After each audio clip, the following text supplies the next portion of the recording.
दोस्तों, आज का वीडियो उन लोगों के लिए है जो अब नौकरियां ढूंढ रहे हैं, या वो लोग जो किसी पर्टिकुलर सेक्टर में काम कर रहे हैं और बहुत ही नाखुश हैं, बहुत ही इनसिक्योर्ड हैं और उनको लगता है उनकी नौकरी कभी भी जा सकती है।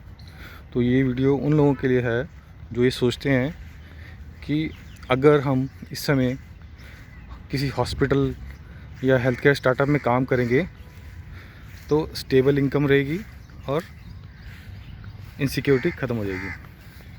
तो दोस्तों, इसमें कोई दो राय नहीं है कि हॉस्पिटल हेल्थ केयर एक ऐसी जगह है जहाँ पर स्टेबिलिटी ऑफ जॉब बाकी क्षेत्रों से ज़्यादा है, और ख़ासतर कोरोना वायरस के समय में। और जैसे कि हम जानते हैं, कोरोना वायरस के समय में airlines industry, food industry, Swiggy Zomato का समय वो नहीं रहा जो पहले था। आप किसी स्वीट शॉप पे चले जाएं या इवन कन्फेक्शनरी या बेकरी आइटम में चले जाएं, अब क्योंकि लोग सेलिब्रेट नहीं कर रहे हैं तो केक नहीं कट रहे हैं। अब केक सिर्फ बर्थडे पे नहीं करते हैं, हम सब जानते हैं ऑफिसेज़ में भी आए दिनों कोई भी सेलिब्रेशन का मौका हो केक काटा जाता है। अब क्योंकि लोग बाहर घूम फिर नहीं रहे हैं तो स्नैक्स भी कम हो गए हैं, मॉल्स बंद हैं। तो इस समय अगर आप करें तो करें क्या? ऐसी कौन सी इंडस्ट्री ज्वाइन करें जहाँ पर लगता है कि आप अगर एंटर कर जाएंगे तो आने वाले 2-4 साल तक आप इस क्षेत्र में रहें तो एक स्टेबल इनकम कमा सकते हैं, और वो है हॉस्पिटल हेल्थ केयर। तो अगर आप इस क्षेत्र में हैं, एंटर करते हैं तो एक एंजाइटी लेवल अपना कम कर लेंगे। अब आप कहेंगे हम डॉक्टर नर्स तो है नहीं, तो भाई हॉस्पिटल में कैसे एंटर करें? तो दोस्तों, हॉस्पिटल में जॉब पाने के लिए आपको डॉक्टर इंजीनियर होने की आवश्यकता नहीं है, क्योंकि हॉस्पिटल्स में आज के दिनों में किसी भी प्राइवेट हॉस्पिटल में सिर्फ डॉक्टर नर्सेज ही नहीं काम करते, बल्कि बहुत सारे अन्य क्षेत्र के लोग जैसे कि engineer, normal graduates, commerce, arts, ऐसे लोग जिन्होंने ग्रेजुएशन के बाद छोटा मोटा मैनेजमेंट का डिप्लोमा लिया हुआ है, या इवन अगर आप 10वीं या 12वीं पास हैं तब भी आप हॉस्पिटल में काम कर सकते हैं। अगर आप वेंडर हैं किसी भी चीज़ के, जैसे कि आपकी कोई फैक्ट्री है जहाँ आप बाल्टियाँ या कुछ प्लास्टिक के आइटम मैन्युफैक्चर कर रहे हैं और आपको इस समय कोई ख़रीदार नहीं मिल रहा है, तो आप हॉस्पिटल्स में पूछ सकते हैं अभी हमारा माल ख़रीदेंगे। तो इस समय क्योंकि हॉस्पिटल्स ऐसे क्षेत्र हैं जो अभी भी चल रहे हैं और काम कर रहे हैं, तो वहाँ पर आप अपना माल बेच सकते हैं। ऐसी कोई भी चीज़ नहीं है जो हम घर पे यूज़ करते हैं और हॉस्पिटल में नहीं यूज़ करते हैं, जैसे कि साबुन, detergents, any FMCG products, toothpaste, brush, Colgate, napkins, any item, you name it and you will find that in the hospital. ऐसी कोई भी चीज़ नहीं है जो आप घर पे यूज़ करते हैं और हॉस्पिटल में यूज़ नहीं होती। यहाँ तक कि मसाले, मिर्च, वो भी तो हॉस्पिटल्स में कैंटीन में काम आती है। तो कहने का मतलब है, हर एक के लिए एक मौका है अगर आप किसी अस्पताल के संपर्क में आते हैं और अपनी चीज़ बेचना चाहते हैं। और जहाँ रहा सवाल नौकरी का, तो आप किसी भी क्षेत्र से हों, हॉस्पिटल में काम कर सकते हैं। अब जानते हैं, अब जैसे ही आप हॉस्पिटल में एंटर होते हैं, तो एंटर होते ही किसी प्राइवेट हॉस्पिटल में आपका सबसे पहला जो परिचय होता है एंटर करते ही, वो होता है किसी सिक्योरिटी गार्ड से। तो आजकल हम दिल्ली में देखते हैं और बड़े बड़े शहरों में देखते हैं, तो सिक्योरिटी गार्ड्स ज़्यादातर हर रेंज के होते हैं, 10वीं पास, 12वीं पास, इवन ग्रेजुएट लोग भी सिक्योरिटी में एंटर करते हैं। क्योंकि सिक्योरिटी का मतलब सिर्फ ये नहीं है कि आपने लोगों को स्क्रीन करना है। अब देखिए, अब बड़े बड़े मॉल्स में या ऑफिस में कोई नर्सेज थोड़ी होती हैं वहाँ पर आपका इंफ्रारेड थर्मोमीटर से आपका टेम्परेचर चेक करने के लिए। जहाँ तक कई बार सिक्योरिटी गार्ड ही टेम्परेचर चेक कर रहे होते हैं, और वो नेम से कर रहे हैं, फॉर्मेलिटी कर रहे हैं, वो अलग बात है। फिर आपको सैनिटाइज़र देते हैं, फिर हो सकता है आपसे कुछ सवाल जवाब भी करें, नहीं तो मेटल डिटेक्टर से आपको चेक करेंगे। तो ये तो हो गया first job of the guard. Then CCTV surveillance होते हैं। तो CCTV सर्वेलेंस में थोड़े वो गार्ड्स होते हैं जो एक्सपीरियंस्ड होते हैं, जो एक सिक्योरिटी ऑफिस में बैठते हैं। अब हॉस्पिटल में सिक्योरिटी डिपार्टमेंट का काम बॉडी हैंड ओवर करना भी होता है। अब जैसे डेड बॉडीज़ हैं, उसका हैंड ओवर कौन करती हैं? सिक्योरिटी गार्ड्स करती हैं। मॉर्चरी होती है, उसकी रक्षा कौन करती है? उसका रिकॉर्ड्स कौन मेंटेन करता है? ज़्यादातर सिक्योरिटी डिपार्टमेंट ही करता है। सिमिलरली इतने सारे कर्मचारी काम करते हैं, उनकी मूवमेंट, उनके ऊपर नज़र कौन रखता है? सिक्योरिटी डिपार्टमेंट रखता है। सिमिलरली अब हम जैसे कि जानते हैं कि इतना स्ट्रेस लेवल है सोसाइटी में, आए दिनों हॉस्पिटल में भी कुछ ना कुछ पंगे शंगे चलते रहते हैं, कोई छोटी छोटी बात पे लड़ाई हो जाती है। तो वहाँ पर होता है कोड वायलेट अनाउंस होता है। कोड वायलेट जब किसी हॉस्पिटल में अनाउंस होता है, इसका मतलब कहीं पे कोई गर्मा गर्मी हो रही है, आर्ग्यूमेंट हो रहा है जो बहुत ही हाथापाई में बदल सकता है या बदल चुका है। तो इस समय सिक्योरिटी का बहुत अहम रोल होता है। अब सिक्योरिटी केवल इसलिए नहीं होती क्योंकि बहुत सारे देखा गया है, बहुत सारे हॉस्पिटल्स में, इवन नामी ग्रामी हॉस्पिटल्स में आपको ये जानकर अचरज होगा, हैरानी होगी कि कई बार लोग आते हैं, कार में आते हैं, आपको लगता है कि बहुत अच्छे क्लास के लोग हैं।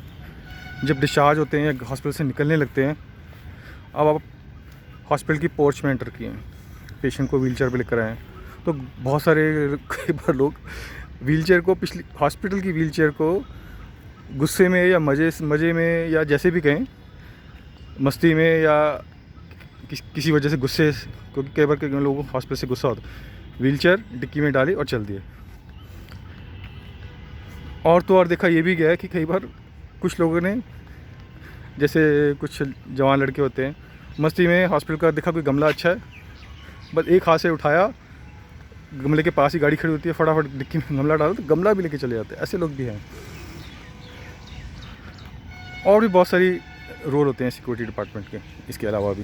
तो कहने का मतलब, अगर आप सिक्योरिटी डिपार्टमेंट में एंटर करना चाहें तो वहाँ भी कर सकते हैं। वहाँ पर 10वीं 12वीं से लेके graduate, post graduate with management degree, या आप किसी फायर डिपार्टमेंट से आपने कोर्स किया है, क्योंकि हॉस्पिटल में एक फायर ऑफिसर्स भी होते हैं आजकल। तो हॉस्पिटल में आप जानते हैं आग लग सकती है, तो इसके लिए एक फ़ायर ऑफिसर होता है जिसको ग्रेजुएशन के बाद एक ट्रेनिंग ली होती है कि आग लगने पे उनको कैसे मैनेजमेंट करना है, कैसे इवैक्यूएशन करना है, कैसे पेशेंट्स को निकालना है, किसको इन्फॉर्म करना है, आग बुझानी कैसी है, हॉरिजॉन्टल इवैक्यूएशन करना है, वर्टिकल इवैक्यूएशन करना है।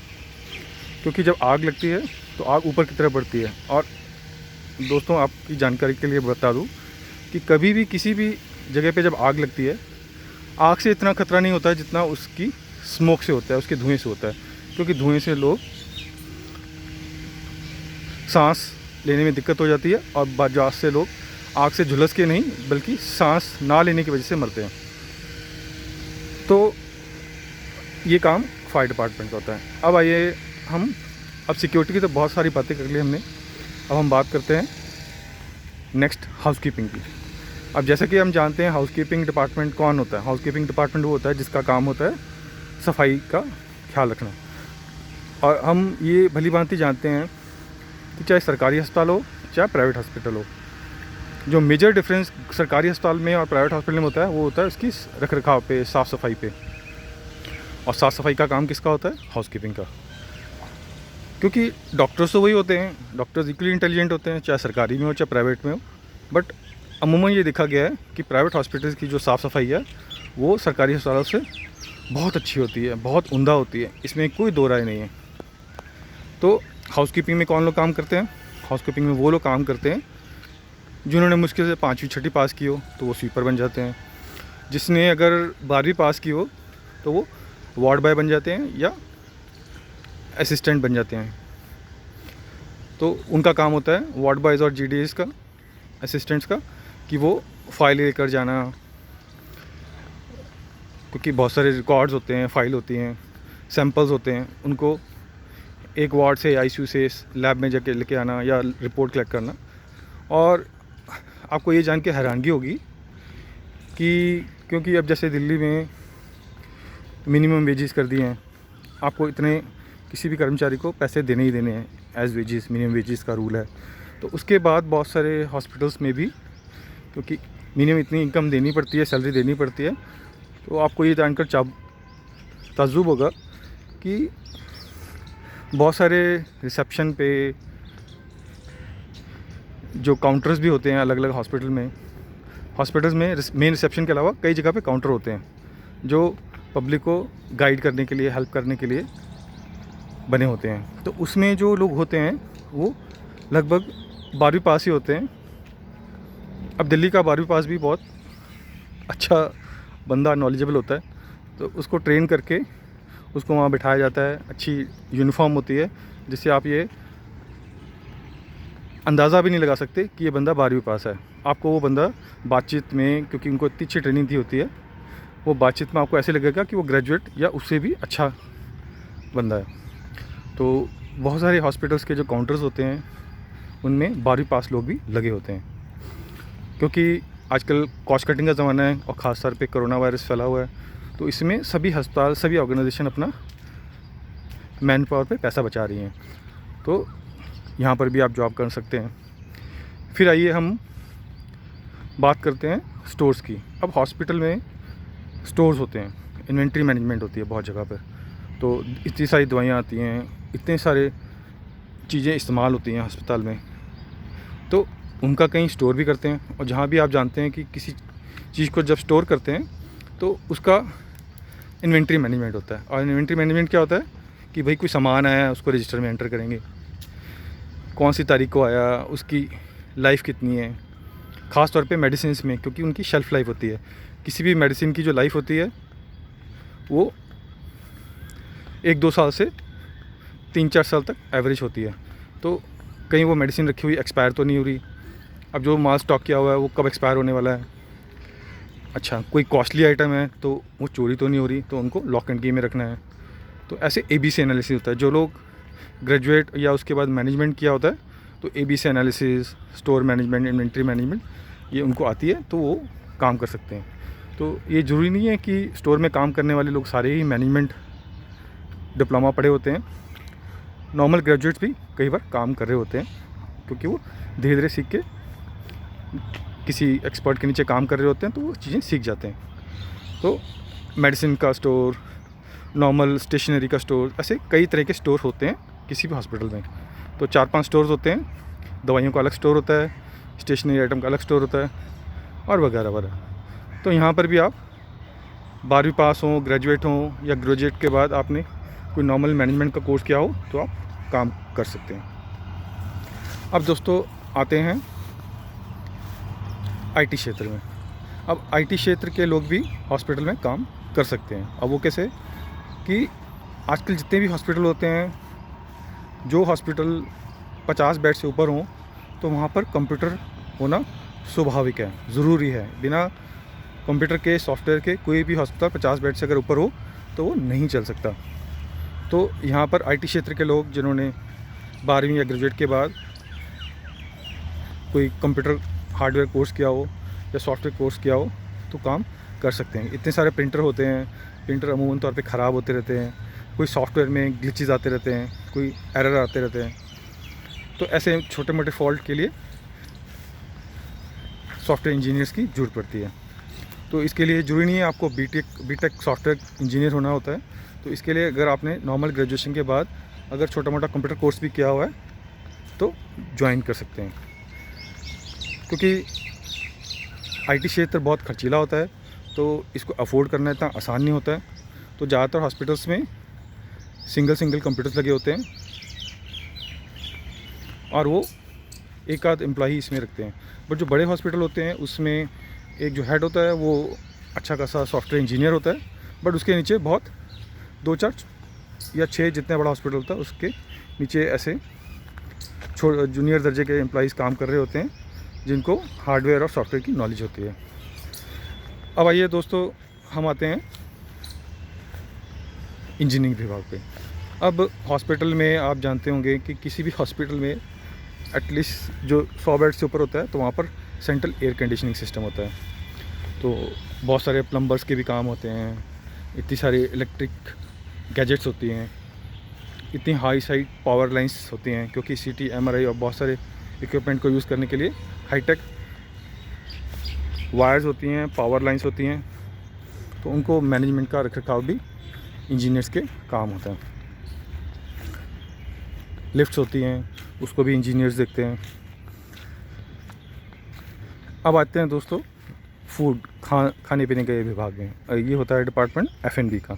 F&B का डिपार्टमेंट, फूड एंड बेवरेजेस का डिपार्टमेंट भी कुछ छोटा मोटा नहीं होता है। तो जो लोग 12वीं पास हैं वो भी इसमें आ सकते हैं। अब पूछिए कैसे आ सकते हैं दोस्तों? खाना बनने के बाद उसको मरीजों तक पहुंचाया जाता है और कोई डरने की आवश्यकता नहीं है, क्योंकि हॉस्पिटल्स में खाना सप्लाई करने का जो रिस्पॉन्सिबिलिटी होती है, जिम्मेवारी होती है, तो ऐसे लोगों के ऊपर होती है जो लगभग 12वीं पास होते हैं या कई बार ग्रेजुएट भी होते हैं। और होटल मैनेजमेंट का कोर्स करना इसमें ज़रूरी नहीं है। आपको एक यूनिफॉर्म पहननी होती है, खाना समय पर पहुंचाना होता है, गर्म पहुंचाना होता है, और ये ध्यान रखना होता है कि कोई डायबिटिक पेशेंट है तो उसको कोई मीठा ना दिया जाए, सॉल्ट रिस्ट्रिक्टेड डाइट देनी है, नमक कम होना चाहिए।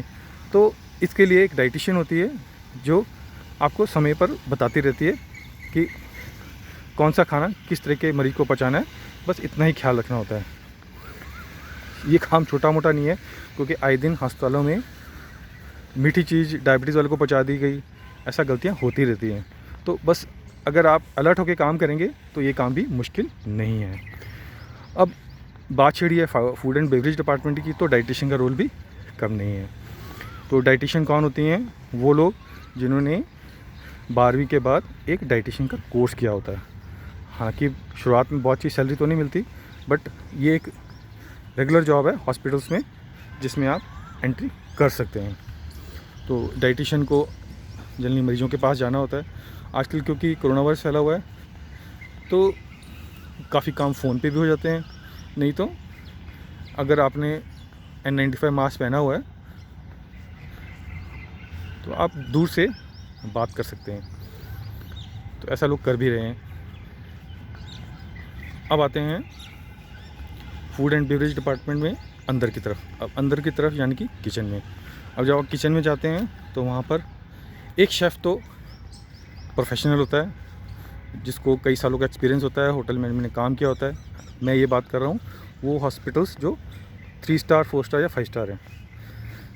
तो टेस्ट का ख्याल रखना, तो एक अच्छा शेफ़ होता है जिसने होटल मैनेजमेंट का कोर्स किया होता है। उसके नीचे वो लोग होते हैं जिन्होंने छोटा मोटा डिप्लोमा होटल मैनेजमेंट किया होता है, या फिर अपने एक्सपीरियंस से खाना बनाने की पद्धति उनको रेसिपीज़ आ जाती हैं। तो ये वो लोग होते हैं जो अंदर किचन के अंदर काम करते हैं। तो यहाँ पर भी आप जॉब ले सकते हैं। अब आते हैं दोस्तों हम लैब की तरफ। अब लेबॉर्ट्री में आजकल आप जानते हैं बहुत सारे ऐसे जॉब्स आ गए हैं जो होम सैम्पलिंग करते हैं। अब जैसा कि कोरोना वायरस के समय में बहुत लोग बाहर नहीं निकल रहे हैं, और हम ये भी जानते हैं कि आने वाले दिनों में बुज़ुर्गों की संख्या दिन ब दिन बढ़ती जा रही है।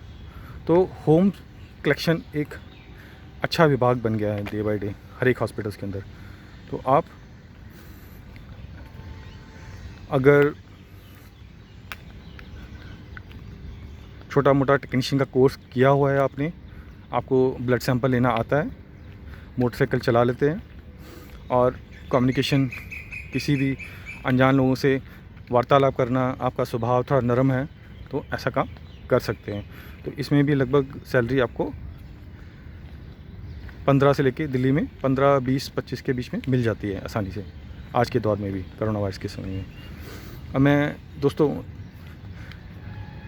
अस्पताल में सैलरीज़ किस किस विभाग में कितनी मिलती है ये बताना भूल गया, क्योंकि ये थोड़ी आजकल हर जगह सैलरीज़ का बदल गया है। बट वो मैं अंत में बताऊंगा कि किस विभाग में कितनी सैलरी मिल जाती है, और आजकल के दौर में कोरोना वायरस के दौर में दिल्ली में सैलरीज़ कितनी मिल रही हैं, वो मैं अंत में बताऊंगा।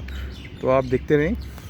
फिर भी मैं ये वीडियो बना रहा हूँ, अचानक मेरा मूड आया, मैं सोचा दोस्तों को मदद कैसे की जाए। तो मैंने सोचा इस समय नौकरी से बढ़कर कोई अच्छा काम नहीं है। अगर मैं किसी को गाइड करके नौकरी दिलवा सकूं या उनको गाइड कर सकूं कि आप नौकरी कहाँ कर सकते हैं, तो ये मैंने वीडियो बनाया।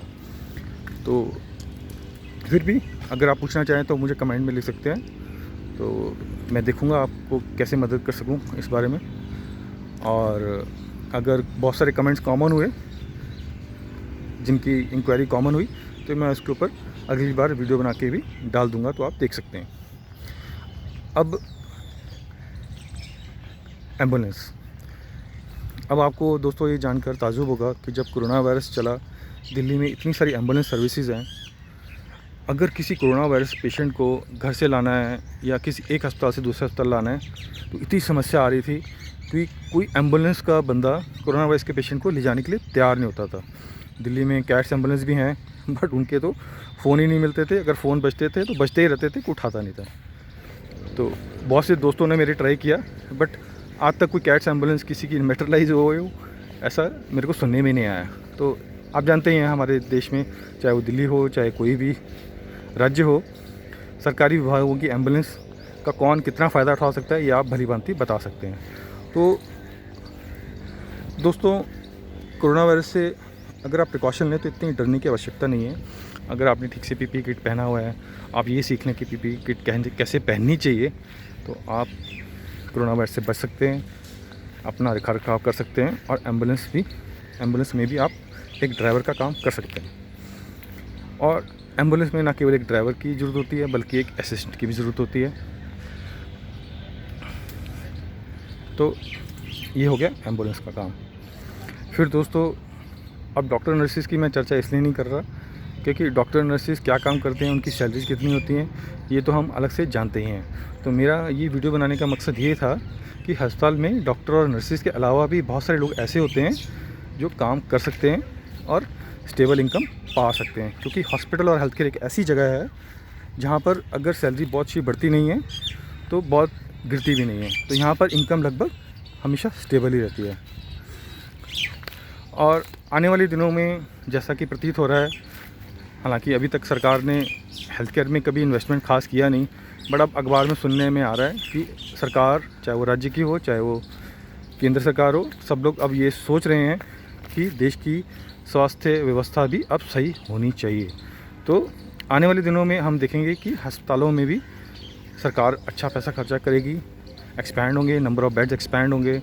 इस तरह प्राइवेट क्षेत्र में भी, हालांकि ऐसा भी नज़र तो नहीं आ रहा है कि लोग इन्वेस्ट करेंगे, बट अगर ऐसा ज़रूरत हुई और प्राइवेट हॉस्पिटल्स को ऐसा लगा कि इसमें प्रॉफिट मार्जिन बढ़ रहा है, तो नेचुरली जहाँ भी प्रॉफिट मार्जिन बढ़ता है तो लोग इन्वेस्ट करते ही हैं। हालांकि अभी हॉस्पिटल्स में, प्राइवेट हॉस्पिटल्स में प्रॉफिट बढ़ रहा है ऐसा नज़र नहीं आ रहा है। तो ये मैं आपको क्लियर कर दूं कि ऐसा लोगों के अंदर एक भ्रम है कि प्राइवेट हॉस्पिटल्स कोरोना के समय बहुत कमा रहे हैं या उनका दिन ब दिन अब प्रॉफिट बढ़ रहा है या बढ़ेगा। हालांकि ऐसे हालात अभी दिख नहीं रहे हैं, बट हाँ, वो कोई बहुत मैसिव लॉसेस में नहीं गए हैं, मार्जिनल प्रॉफिट कमा रहे हैं, सस्टेन कर रहे हैं, अपने आप को स्टेबिलिटी बनाए हुए हैं, ये हम कह सकते हैं।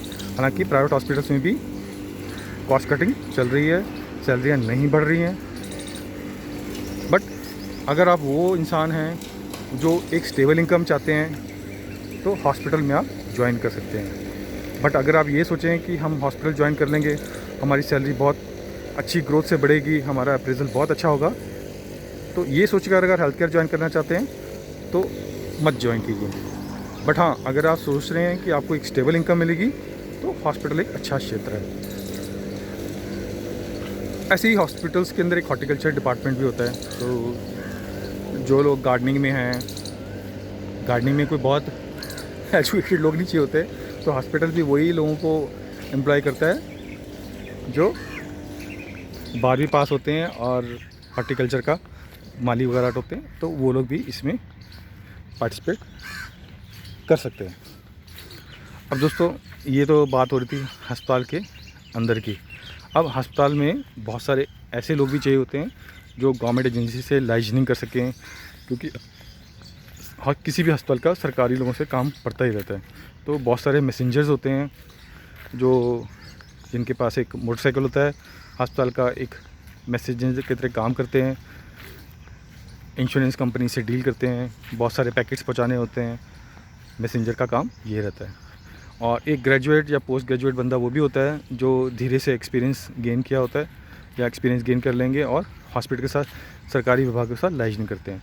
अब बात हम लाइजनिंग कर रहे हैं तो एक डिपार्टमेंट इंश्योरेंस का भी होता है। अब जैसे कि आप जानते हैं कि प्राइवेट हॉस्पिटल्स के अंदर वो लोग भी आते हैं जिनके पास इंश्योरेंस होता है। अब इंश्योरेंस डिपार्टमेंट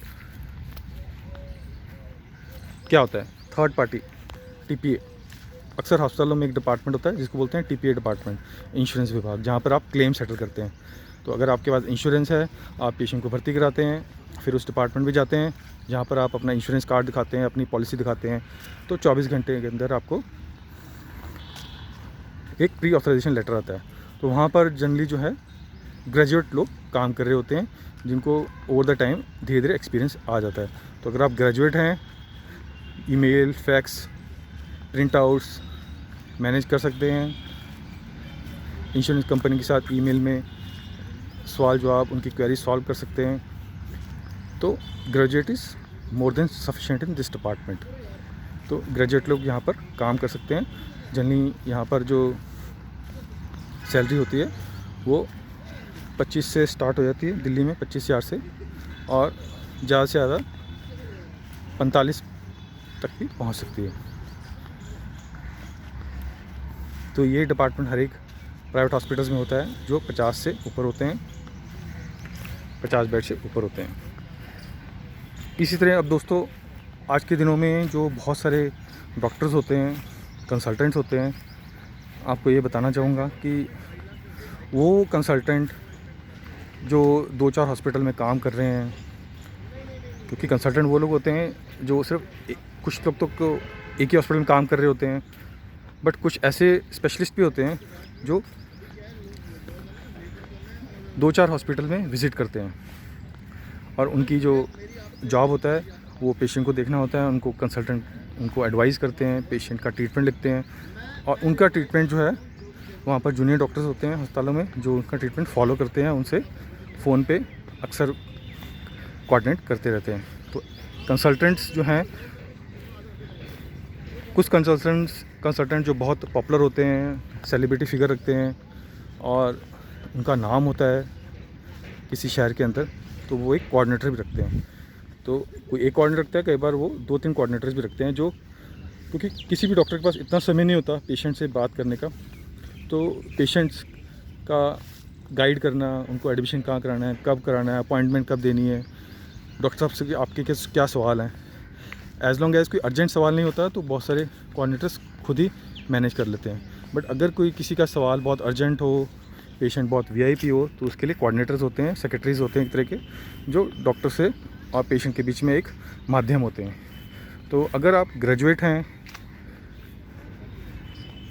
तो आप किसी डॉक्टर के साथ अटैच हो सकते हैं, किसी डॉक्टर से डायरेक्ट बात कर सकते हैं और जॉब ले सकते हैं। तो ये जॉब हॉस्पिटल के थ्रू भी हो सकती है कि आप हॉस्पिटल के एम्प्लॉय बन के किसी डॉक्टर के कोऑर्डिनेटर बन सकते हैं, या आप चाहें तो किसी डॉक्टर से डायरेक्ट भी बात कर सकते हैं।